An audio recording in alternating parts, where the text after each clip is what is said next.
ako, pleasant talaga ang araw na ito kasi nag-inaugurate ako ng one of the three bridges na nagawa sa panahon ko. Tatlong tulay itong ipapakita ko ngayon sa itong the BGC Ortigas link. Tapos yung isa yung sa Binondo. Tapos yung isa yung sa Estrella Pantaleon. Yun ang tatlong tulay na maiwan ko para sa inyo. I would like to show you the link that I inaugurated early this afternoon. Can we show the clip?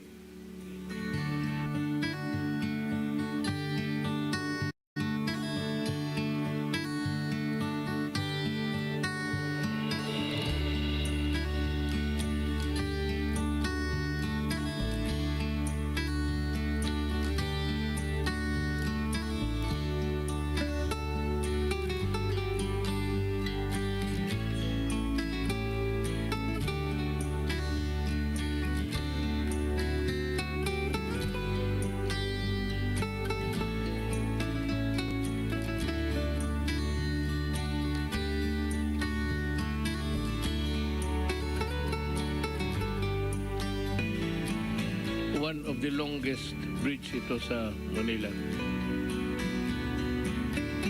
Spanning something like a kilometer and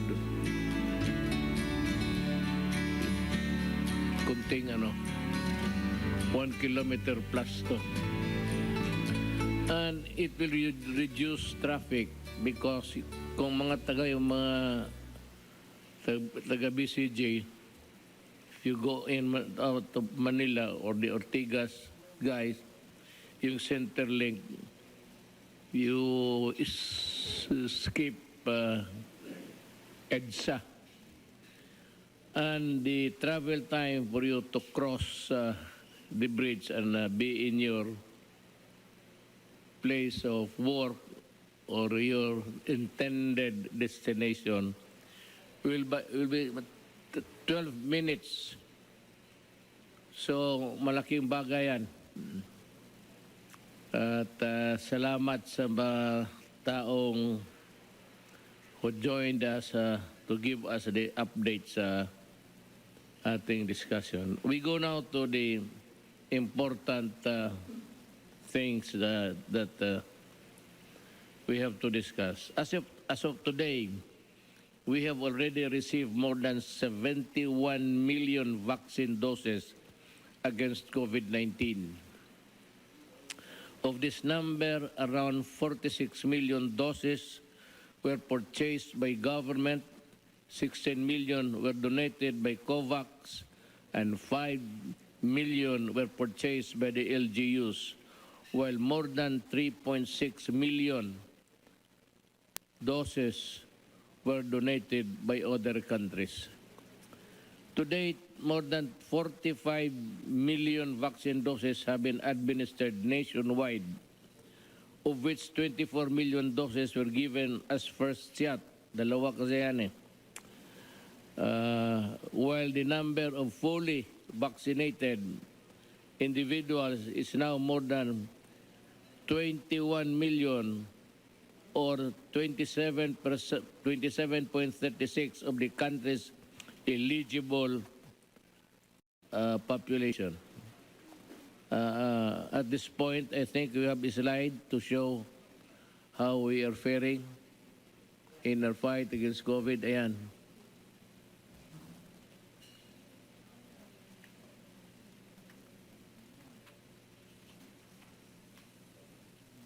Okay. Good. Thank you. This September, we administered 12 million doses.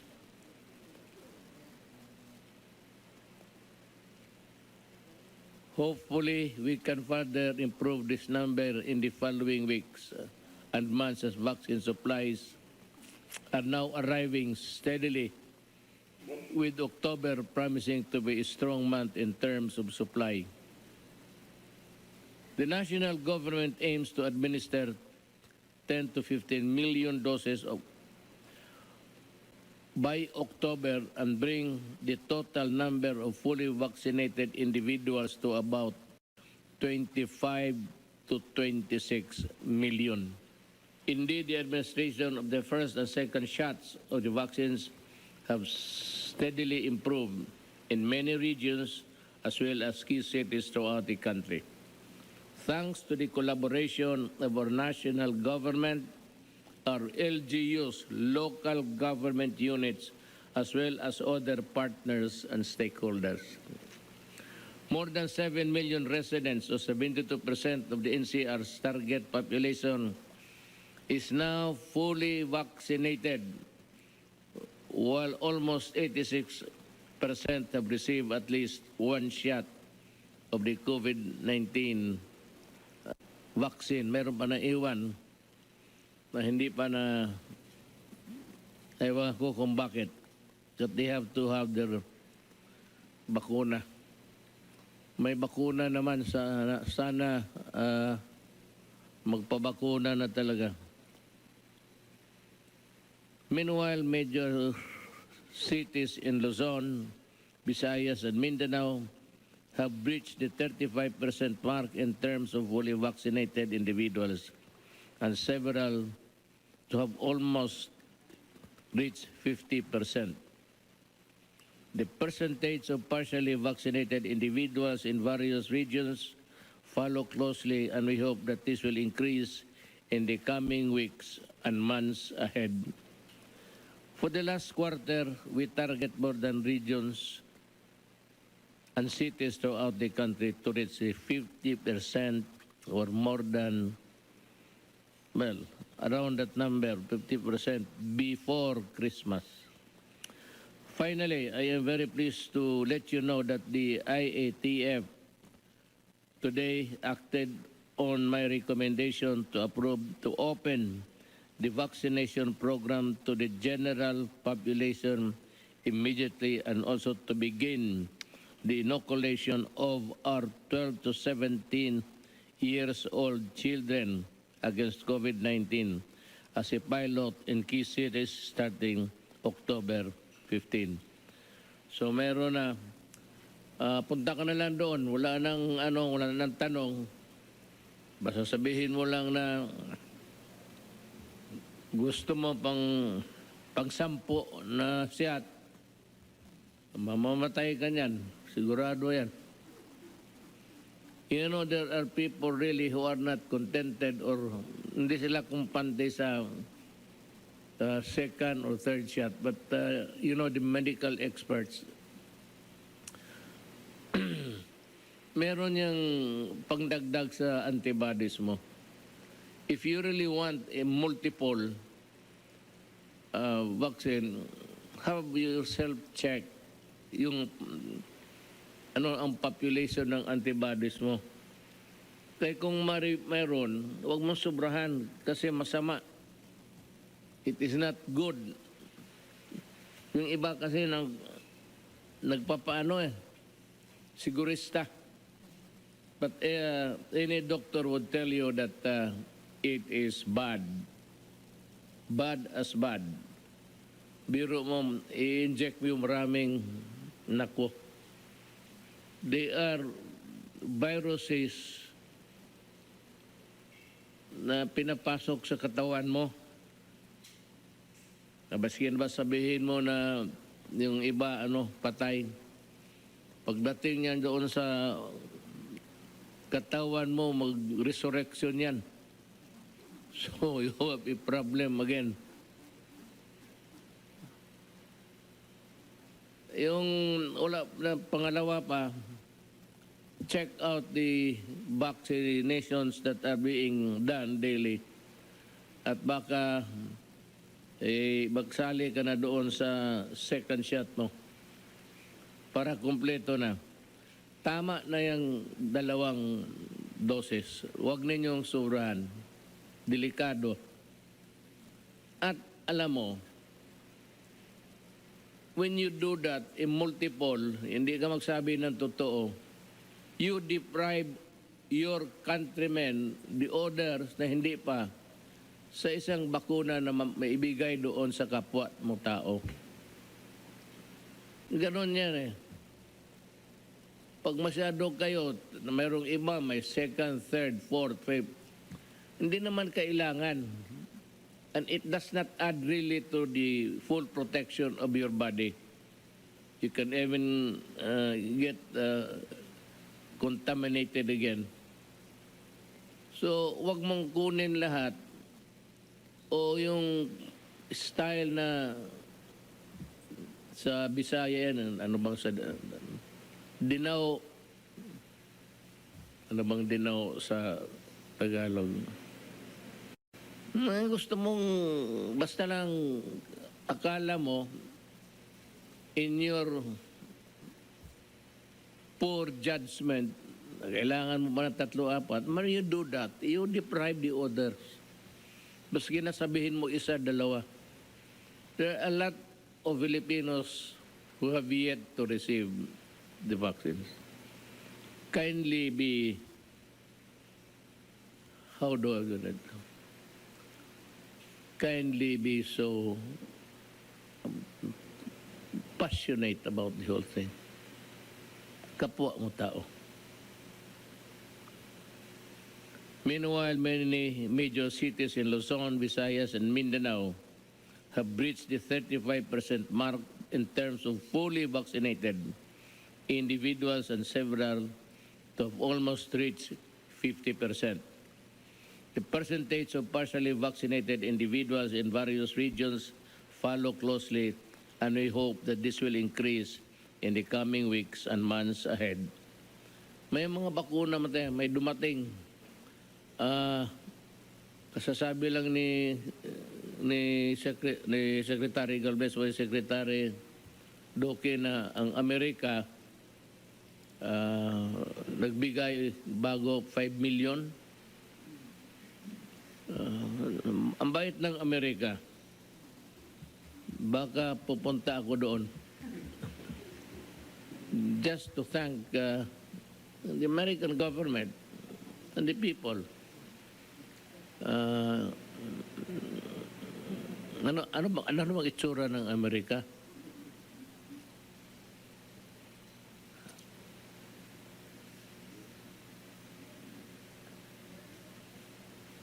Finally, I'm very pleased to let you know that alam mo, ganito yan. Dito sa quarantine, yung 14 days, may doktor ako galing sa Amerika. Kalalabas lang niya ngayon after spending 14 days. Masyadong malayo mo yan, sir. If you can talk to the task force, is it really demanded of the moment? And is it really a compelling thing that you complete the 10-day detention? Kasi kung yung iba, earlier during when this thing COVID came in, they were talking about the incubation period of about 7 days lang. Pag pumasok sa katawan mo, at least 7 days lalabas talaga yan. I may be wrong. I may have misheard. Pero kung totoo yan, 7 days na lang. Para kasi kung magpasok yan, it will manifest katawan mo within 7 days. Could be on the 2nd, 3rd, 4th, 5th. Ganon yan. Talagang lalabas yan. Beyond that, medyo wala na. Yan ang sabi nila. Kung mapag-usapan natin si Secretary Duque, pati si Persino pa, Yes, Secretary Anyo. Sir, pinag-uusapan na po sa IETF. In fact po, pinapinalas lang po namin to. Magiging 5 to 7 days na lang po yung quarantine period sa mga vaccinated po. Good, sir. Sa bagay, if it's really the incubation period of a germ entering your body, and it will manifest within 7 days, and beyond that, hindi na kasali yan, ibang sakit na yan. Well, I think that awa-awa naman yung mga naawa ako sa kababayan natin, mga OFW. Pati yung utang natin, kasi yung mga hotel na ginagamit natin, maganda. Manila Hotel, Diamond Hotel. Hindi ito basta-basta. Kung gusto mo makatikim ng magandang hotel na ganon, magpahawa ka lang.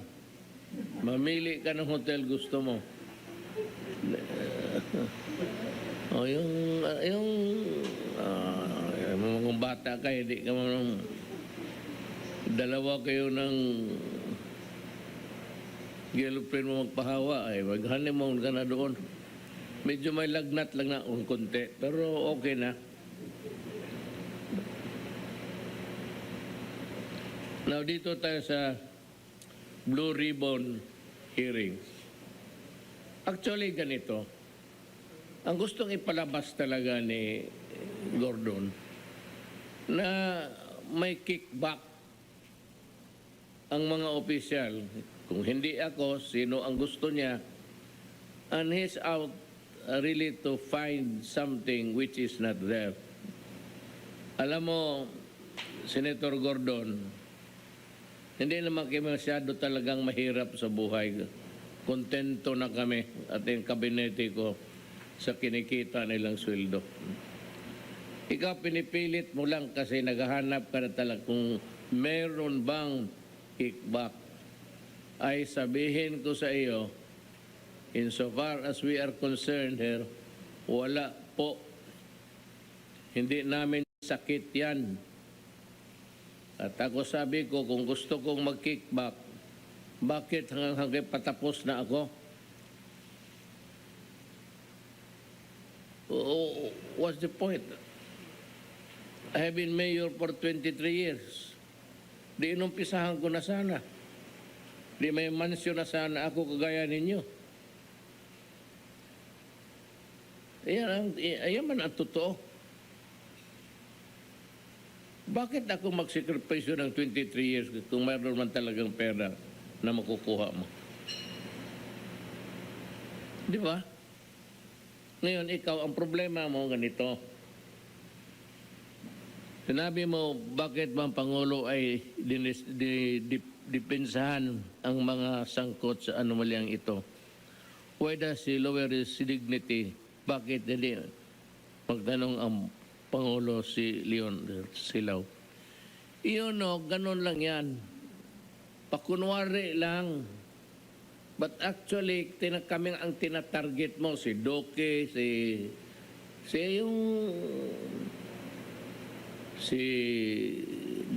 Secretary Galvez. Sus Mariusep. Ikaw yung may totoo. What has come out in your investigation is that meron kang dinispalko na 86 million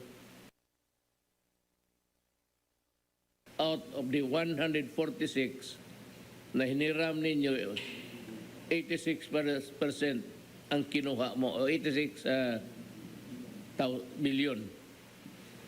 Yan ang totoo kasi natalo ka sa COA, nag-appeal ka, natalo ka, umabot ka ng Supreme Court, ngayon natalo ka, and the judgment is final and executory.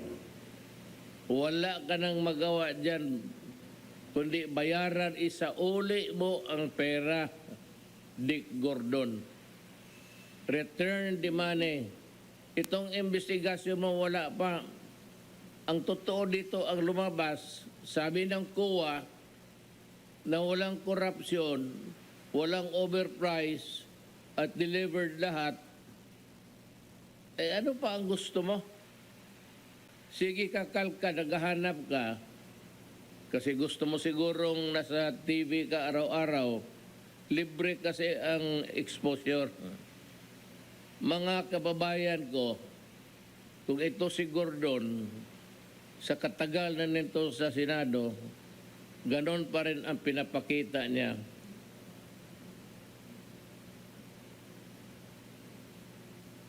Tapunan ninyo yan. Maghanap kayo ng mga bagong senador. Huwag yung mga, ano na, yung parang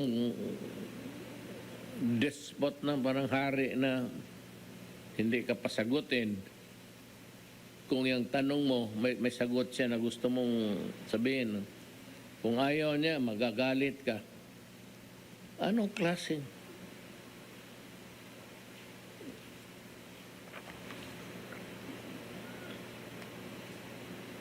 May, yung ano mo is, may sinabi ka na anti-democratic. At ito, you will suffer itong statement mo. Sabi mo, kami ang nagpapatagal sa... Sabi ko nga, durugin mo na. Parmalin o lahat yung ano dyan, wala kaming pakialam at hindi namin dinipinsahan. Kaya lang, every time you call, tinawag mo si Duque na naman, Secretary Duque kanina, hindi naman ninyo tinanong. You know, I want the cabinet members to focus on COVID-19. It is a pandemic. And it has spread throughout the country and in other parts like Davao, Cagayan, Cebu, malaki pa ang trabaho natin. And alam mo, pinapatawag mo for nothing and for how many days para kang sino na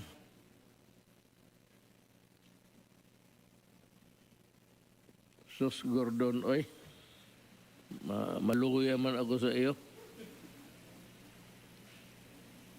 What are you? What's this?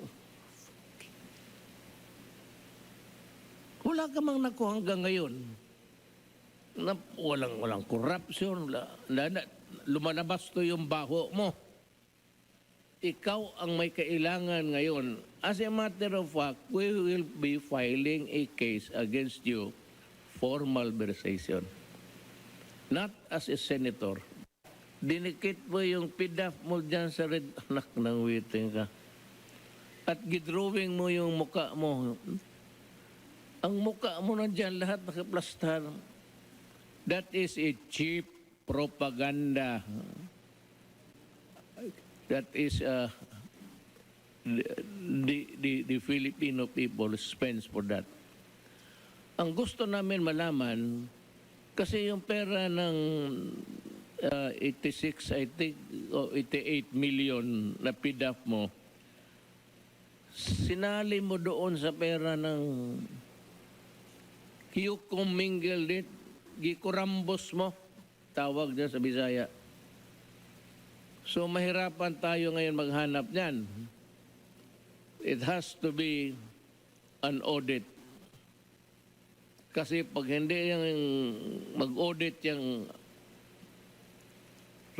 itong COA, there is a provision in the Constitution which mandates COA to conduct an audit and find the money where it is. Yan ang mahirap sa iyo. And you say, ang mahirap ito, may sinabi ka, nag-dragging. At ito ang sinabi mo. You know, this statement of yours will create a crisis. Sigurado ako. So we better prepare for that. Nabi mo, and you say that this can go on until kingdom come. Ibig sabihin, at the end of the world, yun yung panahon na magbaba na si Kristo para sabihin kung sino yung magdanakaw, pati liars. Sigurado ako, ikaw ang ituro dyan sa Olongapo. Ngayon, kailan ito matapos, Kingdom Come? Who are you to say that? Sabi ko, that is a very undemocratic statement. And you want the Filipino nation, pati kami dito sa executive department, damayin mo? Well, I'm telling you now, I have ordered Secretary Medjaldia to prepare the executive secretary. I will issue a memorandum na lahat ng nasa executive department will no longer obey your summons. Kasi kingdom come ka. Kailan mo matapos? Magsabi, basta kingdom come. Mahirap dito until kingdom come. You are overstepping your jurisdiction on this. There is an abuse of discretion already. This is not an acceptable statement in a democracy. We are run by laws and rules, and you cannot do that for you to wait for kingdom come. This is what we have found so far. Some people equivocate. Some people try to skirt the questions that are being asked, and rather haltingly or hide behind the mask of confusion when the questions are clear. In the meantime, we go along with our hearing, and this is the 10th hearing practically, and we will go on to kingdom come until we go, because we are still practically in the beginning, and we're still on formality, and there's a lot more to be dug.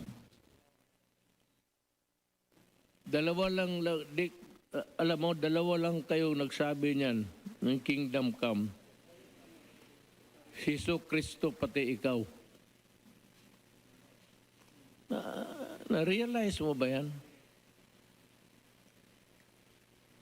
Kingdom come. That's one of the statement of Jesus Christ when He was here with us. Dito sa in the planeta. Pati ikaw. So you are playing God. So pag sinubina mo yung taga-executive department, kasi ayaw ko na, based on your statement that you will conduct the investigation until kingdom come, ako, just to, pull back the secretaries, Duque and Secretary Galvez, mag-focus sila, redirect your attention to our problem of pandemic. Never mind Gordon. He is nothing. And alam mo, Senator Gordon, just like a advice, please do not use that recklessly. We've been using it in a reckless manner.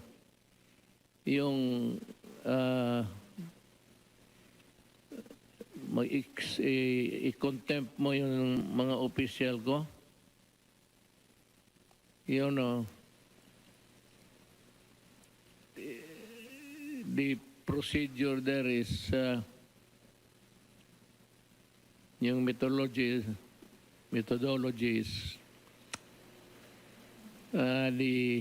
you will order the automatic yan, the sergeant at arms to arrest the persons refusing to heed your summons, subpoena.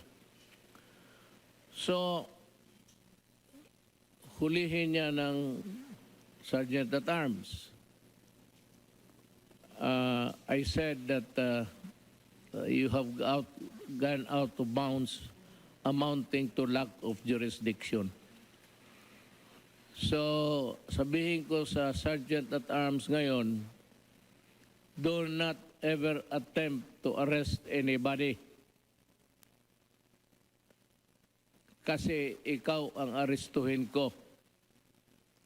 Ngayon, you will order the police and the military to help the sheriff. Ako naman as Commander-in-Chief of all uniformed personnel of government, I am ordering the police and the military and everybody to stay out of this trouble. Huwag kayong sumali, huwag kayong sumunod kasi may crisis na tayo. There will be a time maybe which I am just afraid that you will have to intervene. Pero huwag muna ngayon because it's just a brewing. And ako kasi, grave abuse of discretion, the exercise of the is a grave abuse of discretion amounting to lack of jurisdiction. Sinobrahan mo eh. So pag sinobrahan mo, away na tayo. Na mag-order ka ng sergeant at arms mo, sino man kasama niya, isa lang man yan. So you will order the police. So I'm ordering the police not to obey you. You may resort to using the military. Ang sabihin ko sa military, stay out. My order is you stay put. Huwag kayong sumunod sa order ni Gordon kasi he is now treading on dangerous grounds. Itong kanyang hearing is an exercise of grave abuse of discretion amounting to already of lack of jurisdiction. That power to compel people to be there does not include abuse, does not include despotic ways, does not include like making a very reckless but deliberate statement, which is an affront to the Constitution when you say, I will conduct the investigation until kingdom come. Tanungin kita ngayon, sino ka? Na kayong mga senador, you might be offended by my words now. Yung kasama ninyo, sabihan ninyo. Pag hindi rin kayo makaprangka, gusto ninyong sumali sa rumble, di mag-rumble tayo. Then I said there will be a constitutional crisis. So I'm ordering the military and the police to, as their commander-in-chief. May crisis na tayo. Ikaw ang bahala. Wala na marami sanang points dito na ipa-ano sa'yo. Harry Roque is now with us and he can give us the finer points of law about your behavior dyan sa Senate. Harry, you can have the floor. Magandang gabi, Mayor, at magandang gabi po sa lahat ng ating mga kababayan. Unang-una po, tama po mga sinabi ninyo. Isa po sa bagong probisyon ng ating saligang batas ay yung tinatawag na certiorari power ng ating hukuman. May mga political questions po tayo at ito po yung mga questions na sangayon sa saligang batas ay kinakailangan maresolbahan ng iba't ibang mga sangay ng gobyerno. Pero kapag nagkaroon po ng grave abuse of discretion, pag nagkaroon ng capriciousness, pag nagkaroon ng wantonness, yan po ay po pwedeng mapawalang bisa. Dahil bagamat meron po tayong kanya-kanyang mga puder sa iba't ibang sangay ng gobyerno, dapat po ito ay ginagawa natin in good faith and it must be done within the bounds of jurisdiction. So, tama po ang sinasabi ninyo, Bagamat may kapangyarihan pong Senado na mag-conduct ng investigations in aid of legislation, isa po siyempre sa limitasyon is that it must be in aid of legislation, bagamat we concede that because of the plenary power of Congress, it is Congress ultimately that will decide what is in aid of legislation. Pero ang exception po dyan is if they act with grave abuse of discretion amounting to lack of jurisdiction.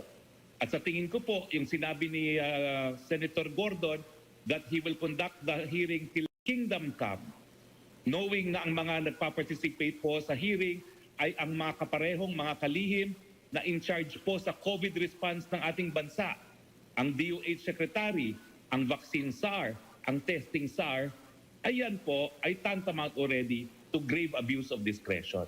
Hindi naman po pwede na bilang presidente na kapag na ang inyong katungkulan ay pagpapatupad ng batas, hindi po pwede magkaroon ng paralysis sa sangay ng gobyerno na nagbibigay serbisyo sa panahon ng COVID. Ang IATF po pinamumunuan ng Secretary ng Department of Health. Yung ating solution po sa pandemya ng mga bakuna, pinamumunuan po ni Secretary Galvez at siyempre po yung importanteng gawain pagdating po sa ating PDITR, sa detection ng testing, ay pinamumunuan po ni Secretary Vince Dizon. Kung ang mga kalihim pong ito ay araw-araw na lang mula alas 8 hanggang alas 5 ng hapon ay humaharap sa Kongreso till kingdom come, magkakaroon po ito ng epekto, magkakaroon po ng paralysis yung abilidad ng ating gobyerno na bigyan ng katugunan ang problema ng COVID-19 pandemic. So in my humble opinion po, it is already tantamount to grave abuse of discretion. It no longer is in aid of election. It is a witch hunt. It is a persecution. It is in aid of election. At meron po kayong katungkulan na panindigan na po ang saligang batas at katungkulang bilang isang presidente na nag-eeksersisyo ng inherent police power of the state to take such steps that will promote, among others, public health.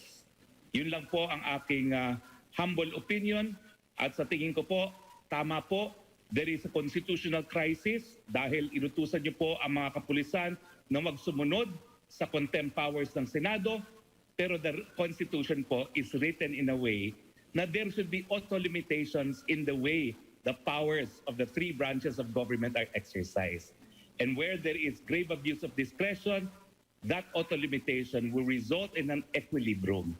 And I believe, Mr. President, that although this might be the beginning of a constitutional crisis, it will resolve itself because the Senate will ultimately realize that they do not have the police power to enforce even their contempt powers if and when they act in a manner that is capricious and bereft of legitimacy. Yun po ang aking humble submission. Magandang gabi po, Mayor, Mr. President. Salamat, Secretary Roque. Tama ka talaga on all fours. I agree with you.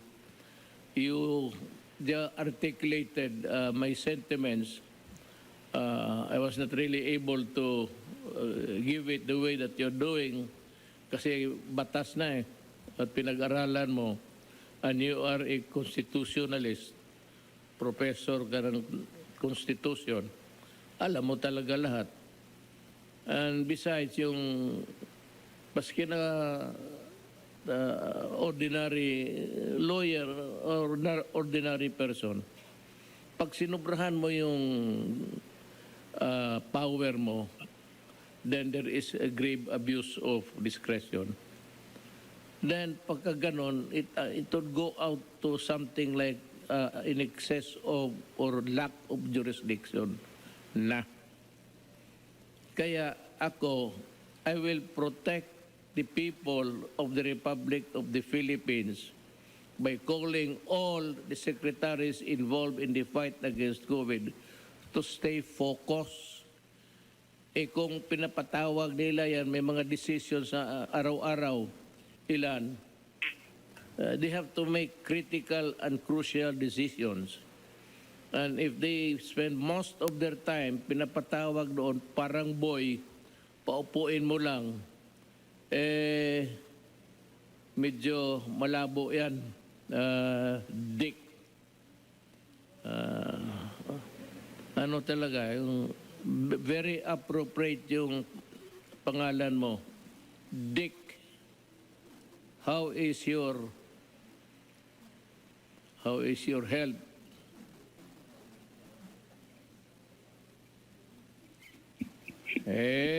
Umpisahan mo ng ano di ba first nang sinabi ko noon na huwag mag-testify, sabi ko but kayong natawag na, especially si General, si Secretary Lorenzana, Secretary Galvez, and Secretary Duque,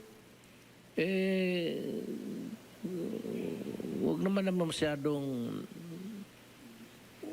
masyadong iniinsulto mo pa yan.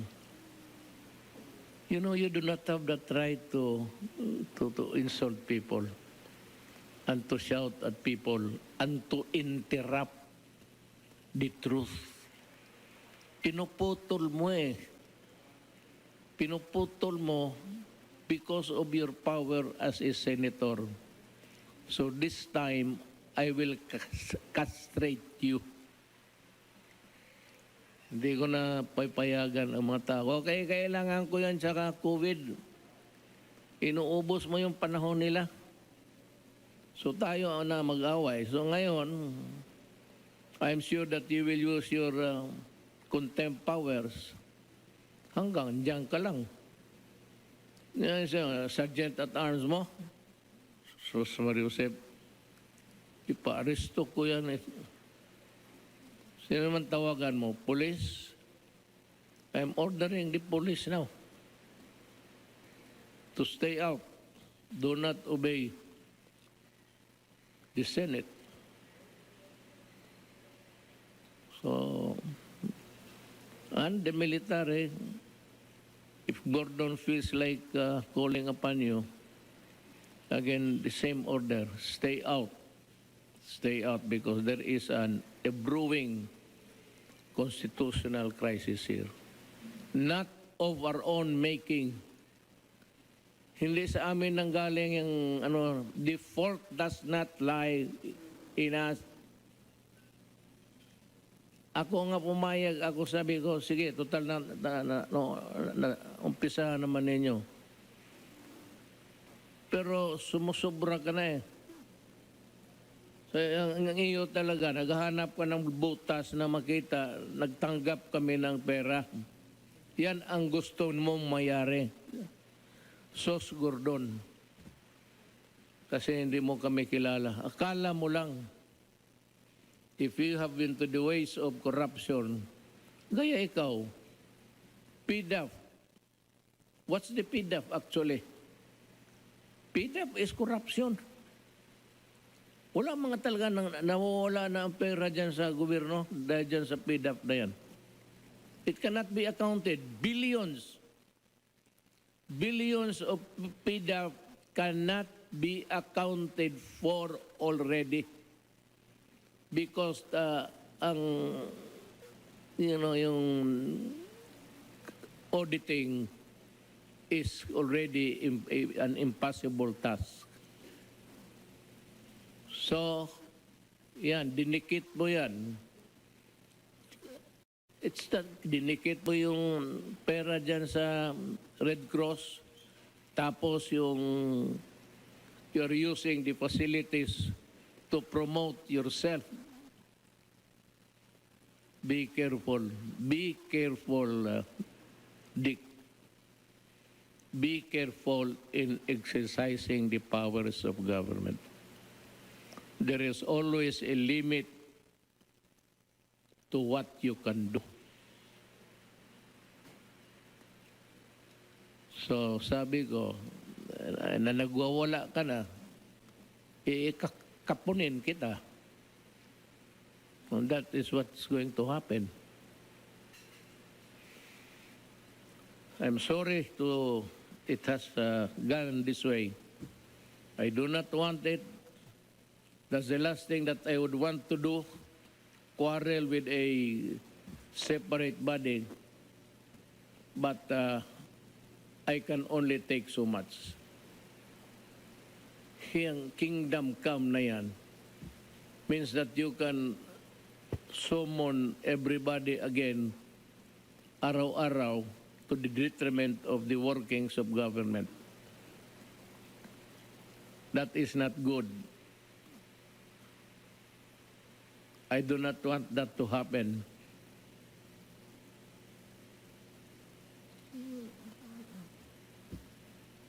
But gagawain ko talaga.